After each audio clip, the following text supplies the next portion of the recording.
Welcome back to another episode of Skip to the Point. In this episode, I sit down with Amy Volas. Amy is a co-founder of Avenue Talent Partners. I've wanted to have Amy on this podcast even before we thought of the name Skip to the Point. The reason why I wanted to have Amy on is because she is highly specialized. She talks to founders and CEOs every single day. With that, she also had a group called Better Together, which I was a part of, helping sellers no matter what stage they're at in their careers with hiring, with promotions, and other problems that we go through on a daily basis. In this episode, Amy and I go over the red flags and the green flags of what sales professionals should look for in the hiring process. My favorite part of this episode was the round of rapid fire questions I had for Amy and the great nuggets of wisdom that she provided. With that, let's skip to the point. Well, Amy, welcome to the podcast. Alex, thank you for having me. I made it not easy for you to get me. I was being a super jerk. I was like, what are we talking about? What do you want? What do you need? What is it going to be? So thank you. I love this for us. And I like to think it's my dad coming out. It's my dad just like coming out through you. Right. So if somebody's going to channel Skip, it better be me. Let's be real. So, he loved your candor. He loved your feistiness. He absolutely adored you. Right back at him. Now I get to corrupt you through him. So this is amazing. Sorry, Skip. Well, I'm looking forward to this so much because you are highly specialized. You help founders and CEOs with hiring. You come from a sales background yourself, selling over 100 million in your career. And you also had Better Together, which I was a part of, that helped salespeople, whatever stage they were in their careers, just help them with resources and interview questions and how to go about opportunities. And it was such a great group, and I loved all the people in it. And so you have such a great background for what I want to talk to you about today. I think we mentioned this before. It's kind of an Uno reverse card. And so you talk to founders and CEOs every single day. You know how they're building their companies. You know what their challenges are, what they're looking for, maybe the mistakes that they make. But as sellers, as me being an AE and in this kind of generation I'm in 2025, it's kind of rare that we're in our careers for the rest of our careers. I talk to a lot of salespeople that get hired in startups and they say, oh, this is going to be a great startup and I love the executives here. And then they're like, oh, shoot, I wish I saw this red flag, or this was actually a green flag and I thought it was a red flag, so I didn't take the opportunity. So what I want to talk to you today is, as sellers, what are some red flags and green flags we should look for in CEOs and founders as we're getting hired in these companies? The first thing that I think about from a red flag is you could have the sexiest brand and you could have the most like drool-worthy job description that talks about how much money you're going to make and how much growth there is. And I literally just had this conversation today with the CEO and I was reading his job description. It's like, we've grown 100x. I was like, the very first thing that I think is that's BS. Now, I have a discerning eye. Most don't. And so he's like, well, what do you mean? So these are the things where it's like when you're looking at a job description and it feels like it's too good to be true, maybe it is, maybe it's not. That's the first red flag, is understanding how this job description was created. Who did it? Because I'm going to give you a little fun fact here. Most people that I meet, and these are all executives that hire, they're either founders or executives at the C level, oftentimes CEO or co-founder or COO. Oftentimes they're operating from a template. Maybe they get that template from a community. Maybe they get that template from an HR person. Maybe they get that template from their board member. And I find that those templates are just templates and it feels good. Or they get the job description. They do a little beep, boop, boop, beep. They go on the interwebs. They see something from their competitor. Their competitor's hiring the same kind of person. Surely, if they're hiring the same kind of person, that must be good enough for us too. They do a little tweaking of the logo here, a little bit about us, and call it good. You know why that's a problem, why it's a red flag, is there hasn't been a whole lot of, and I would bet on this, it's not always the case, but the majority of the time it is, that they didn't stop to consider, what does success really look like in this role? What are the jobs to be done? How do I want to show up to support these jobs to be done? What does that actually look like? So that's red flag number one. What do you do about it? As an AE would probably be your question. This is how well I know you. So what do you do about it? So this is where I have a little prop here. And there is a story about this, and I'm going to put it on. Alex, what is the story of this hat? So what does this hat say? It says game face, game plan. And when I was having my first pipeline review, being off of ramp in my new AE role, I didn't hit quota and I was freaking out. And I felt like a failure. I was being really emotional about it because I think I'm tied to my dad. And I'm like, oh my gosh, I'd be disappointing him. And I was just freaking out. Emotions were at all-time high and they're out in front. And you said, Alex, say it with me, game face, game plan. I know this is emotional, but you can't show emotion. Game face. You need to think of a plan of how this is going to go down, how you're going to get better with actual metrics and actual data and what you're going to do to correct it. And I actually did that, and my director was shocked. He was like, oh my gosh, if you do this every time, you're going to be unstoppable. This is going to be great. Yeah. So it helped me so much. It was such great advice. I said, we need to put this on a hat. And so I sent you the hat. So we're going to wear this hat now for a reminder. One of the things that I remember, because you did come to me and I call it spinning out, like you were freaked out about this. And part of the game face and the game plan is check your emotions. And I wasn't discounting how you felt. We can have lots of feelings, and our feelings are not wrong and they're not right, but it's what we do with the feelings that matters. And so I really appreciate that you heeded that advice, because if you do this, it'll work really well for you. And funny how you got that feedback. But what's interesting about this is most people that I meet, especially as you're coming up through the ranks or you're in more of an individual contributor role. And I also see this at the executive level. I gave you a seat at my table, whether that means it's your very first role as an SDR or you are a chief customer officer. It's one thing to get a seat at the table. That's called getting hired. It's a very different thing to keep the seat at the table. And the only way to keep the seat at the table is to understand that whether they tell you this or not, you're being hired for a reason. It's to do this job. It's to deliver this outcome. We need this because of this. So that red flag that I'm talking about, I find that most people are afraid to ask questions. They're afraid that the role will be taken away from them. They're afraid that I don't even know what this is actually about besides fear. Because here's the deal, folks. Remember what Alex said leading up to this. How many times she gets contacted from people that are like, I made this mistake. I feel baited and switched. I feel duped. I feel miserable. I'm in hell. What do I do? I promise you, I've seen this enough. I would go to Vegas and bet the house on this. You didn't ask the questions. You asked surface level questions. Maybe you went to the the GPT, and you said, what should I ask? And you're like, that makes me sound really smart, so I'm going to ask that. But you have no understanding of why you're asking it. It doesn't really mean anything to you beyond sounding really cool in an interview. Remember, I don't care if you're just starting out or if you are at the pinnacle, at the top of the mountain of your career.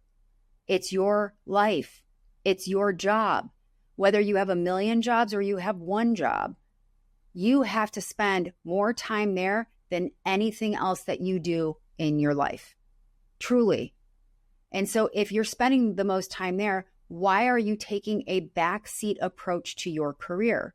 If somebody is asking you to work with them and you're going to spend at least 8 hours of your day doing this, and by the way, part of sales is it is not a 9-to-5 job. Anybody that tells you it is, they're lying to you. So you have to be willing to do more at times. Maybe it's a holiday and an opportunity came through, and if you ignore it, it's going to get ignored. You certainly could ignore it, but know that that's going to come back and haunt you unless you have a rockin' pipeline. And usually people that have rockin' pipelines don't ignore their opportunities. Does this mean that I celebrate hustle culture? Absolutely freaking not. There's a difference. But the red flag, back to the point here, is you're afraid to ask the questions because you're afraid it'll get taken away from you. Here's what I know, though. If you don't ask the questions and you don't validate it and you don't confirm it, it's going to go away anyway, and it's going to be a lot more painful for you. So step one, ask the questions. What questions do I ask, Amy? How do I know what questions? Well, part of that is I'm not you. I don't know what's important to you. I'm not doing the job every day. So instead of just going through the motions to try to get an offer, which so many people do, think about when you're happy at work. What does that actually look like?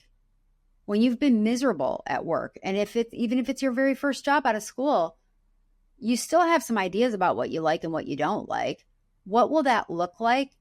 And then realize, depending on where you are in your career, is that a realistic ask? So if somebody's like, I need to get promoted in 4 months from now, and it is your very first job, and you think that you're going to be in leadership in 4 months, I'm going to tell you that's probably not the case, right? So you need then a discerning voice in your life that says, I love that ambition. There are a lot of things that maybe you need to learn between now and then, because here's what I know in the market today is hard, and it's teaching this to a lot of people. If you skip foundations, the universe will come back and correcting. You're going to have to learn. It's going to be harder. It's going to be more expensive. It's going to take longer. So that's the first flag.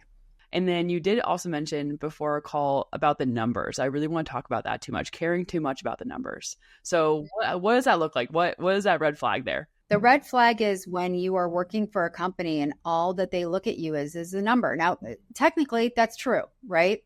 Sales is a numbers driven role. And it's really one of the only roles in a company that you can measure the numbers, right? So if I'm an administrative assistant, let's say, how do you really know the efficacy of my job? How am I driving to the revenue? It's very hard to track that. Sales, though, you sell something or you don't sell something. You have a quota or you don't have a quota. So part of a red flag that I've seen is when people are like, here's the number and this is the data, and I'm only looking at that. Here's what I know about the data.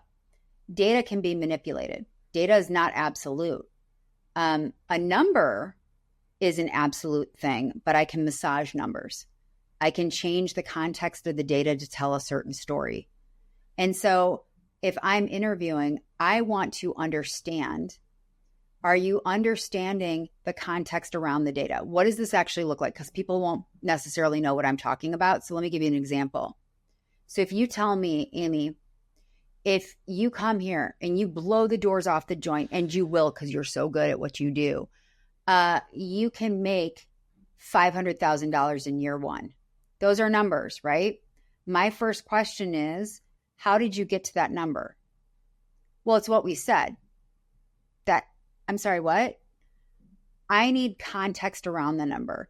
The context would be, how many other people like me that have the same kind of territory and this same kind of motion with this same kind of buyer have hit that 500K in that time? And when was the last time that they actually did it? And if they don't have that context or they're unwilling to give it to me, insert big red flag number 2. We know the first one. This is now number 2.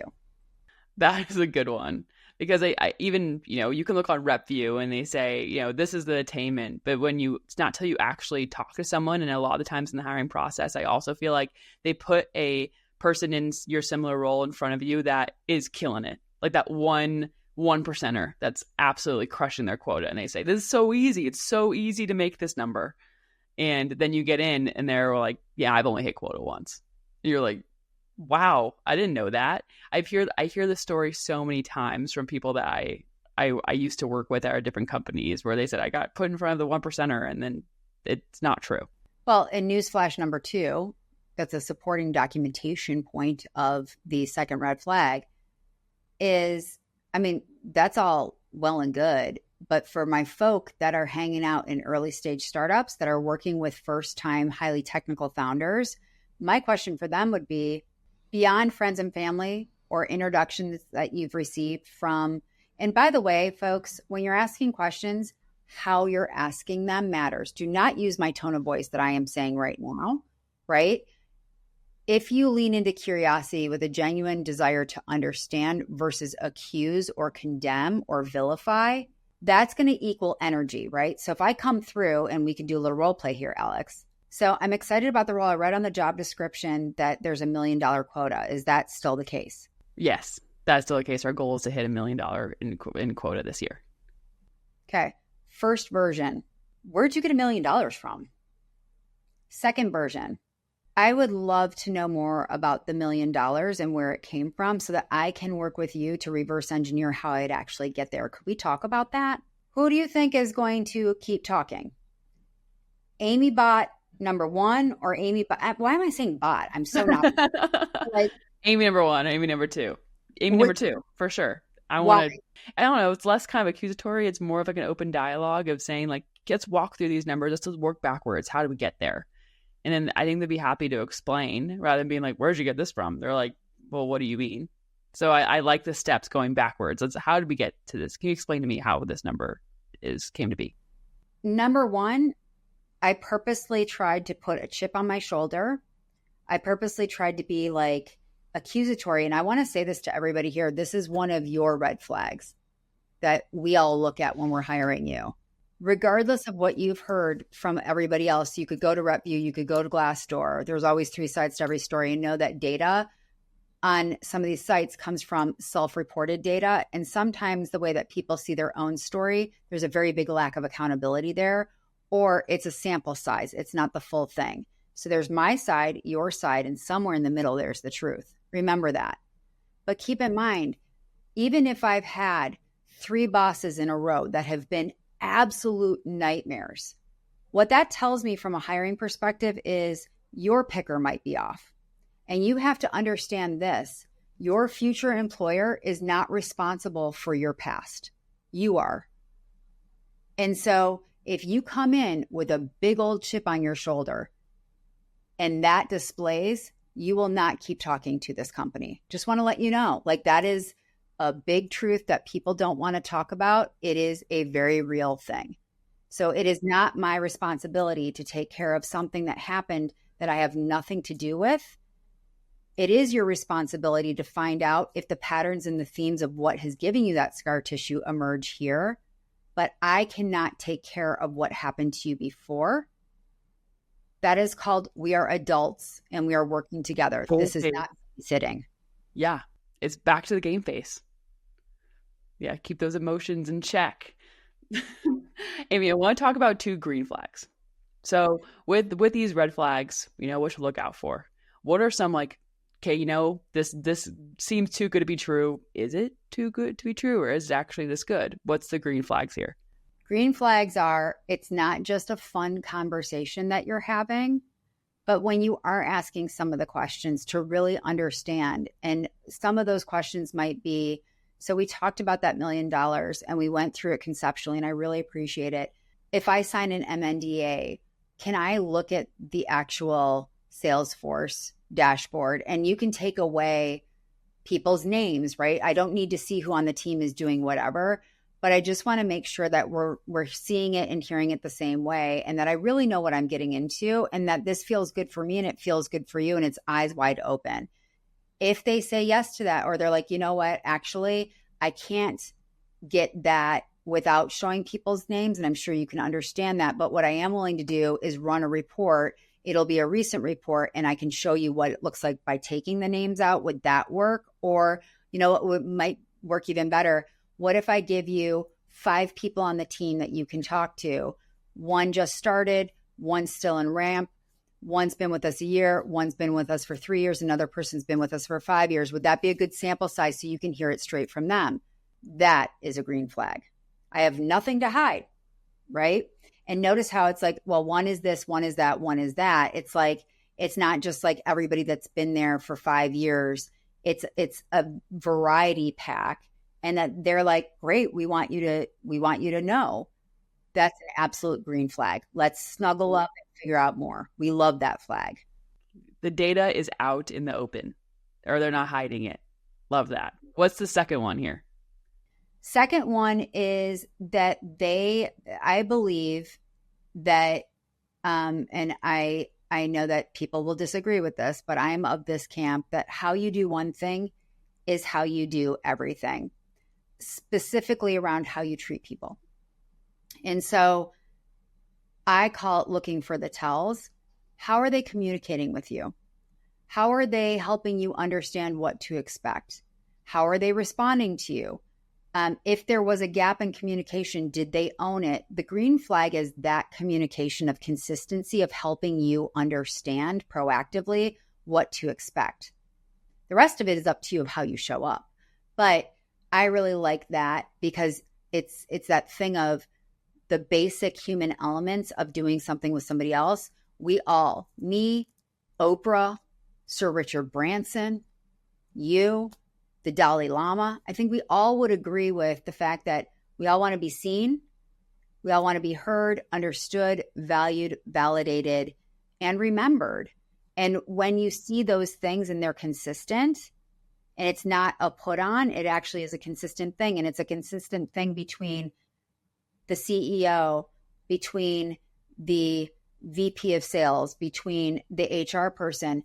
Remember, the fish rots at the head. If the CEO could care less about hiring, could care less about sales, could care less about whatever, just go get a butt in a seat, everybody else is going to start acting like that in some way, shape, or form. Or you're going to start seeing things like this where it's like, so I'm not supposed to tell you, but like, or like if they like lean in, it's like, hey, look, like, you know, maybe, wait, I'm not supposed to say this, or, oh, you know what, my team is really good and I'll protect you and everybody else sucks. These are all green flags of helping you understand that you have more to validate. So the green flag is the green flag. I brought in a red flag, but the green flag is that it's consistent, right? That even though people might look and act and feel a little bit different, it's still consistent of the desire of the understanding that you need information, they need information, and the process is designed to give you information. I'll flip the script. This is the most fun that we look for in our hiring process. Is it might be like, great, you want that information? Okay, can't give you the report, but what I can give you is talk to these people and this. And they're like, okay, yeah. All right, I don't really have time to talk to those 5 people. And I've had people that are like, let me just get to the offer already. Red flag. If you're asking me a heavy hitting question and you're not willing to do the work to figure out that information, it's very easy to see on the hiring side. So we just had this with a customer of ours where this person was invited to the last step. And this last step is a big step in our process. And there's some preparation that has to happen on both sides. And it's not a gotcha, gimme, or a 30, 60, 90, but it's a thing. And as the SVP of sales was preparing, he said, you know what? I don't need to see that. Let's just wing it together. And so they were like, okay. And I'm thinking to myself, Mayday. And now at the same time, my customer really likes this person.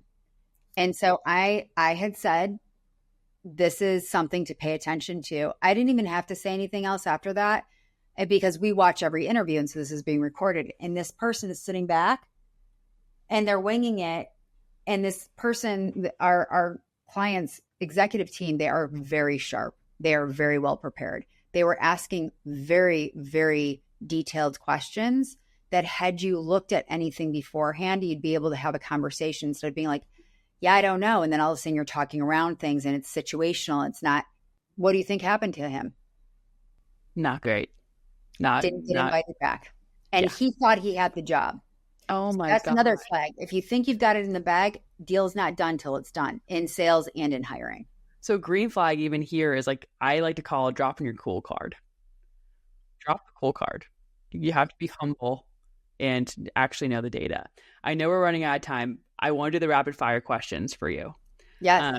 Like we talked about earlier, you're so good with wit. You're so good with these like punches and these nuggets. So I thought, we've never done it here on the podcast, but I think you're going to be the first one. And I think you're going to kill it. There's 6 questions. Okay. Are you ready? Okay. First one is one sales metric founders focus on way too early. Revenue closed.